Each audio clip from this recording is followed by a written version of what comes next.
শেষ কবে এমন কোনো দিন কেটেছে যেদিন আপনি ইচ্ছা করে ফোনটা হাতে নেননি?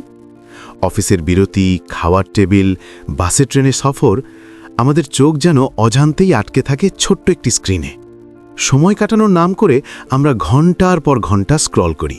এই অভ্যাসের একটি নাম আছে, ডুম স্ক্রলিং। চলুন জেনে নিই ডুম স্ক্রলিং কী। ডুম স্ক্রলিং হল লক্ষ্যহীনভাবে সোশ্যাল মিডিয়া বা বিভিন্ন অ্যাপের ফিড অনবরত স্ক্রল করা। প্রথমে এটি নিছক বিনোদন মনে হলেও ধীরে ধীরে এটি নেশায় পরিণত হতে পারে। আমরা ভাবি আর 5 মিনিট, কিন্তু কখন যে 1 ঘন্টা কেটে যায় তা টেরই পাই না। কেন আমরা ডুম স্ক্রলিংয়ে আসক্ত হই? আমাদের মস্তিষ্ক নতুন এবং আনন্দদায়ক কন্টেন্ট দেখলে ডোপামিন ও সেরোটোনিন হরমোন নিঃসরণ করে।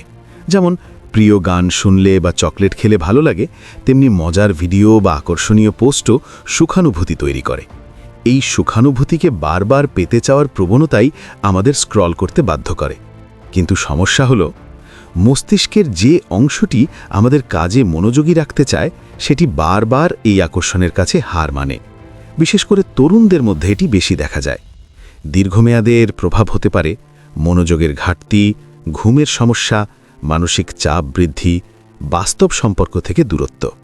চলুন আমরা জেনে নিই কিভাবে এই ডুম স্ক্রলিং কমানো যায়। ডুম স্ক্রলিং থেকে বের হওয়া কঠিন হলেও অসম্ভব নয়। ধীরে ধীরে অভ্যাস বদলানোই মূল চাবিকাঠি। 1. ফোন থেকে সচেতন দূরত্ব তৈরি করুন। ফোন হাতের নাগালে রাখবেন না। বাইরে হাঁটুন, পরিবারের সঙ্গে কথা বলুন, ব্যায়াম করুন, মস্তিষ্ককে বিশ্রাম দিন। এতে মানসিক চাপ কমে। 2. বাস্তব জীবনের আনন্দ ফিরিয়ে আনুন। একঘেয়েমেই ডুম স্ক্রলিংয়ের মূল কারণ।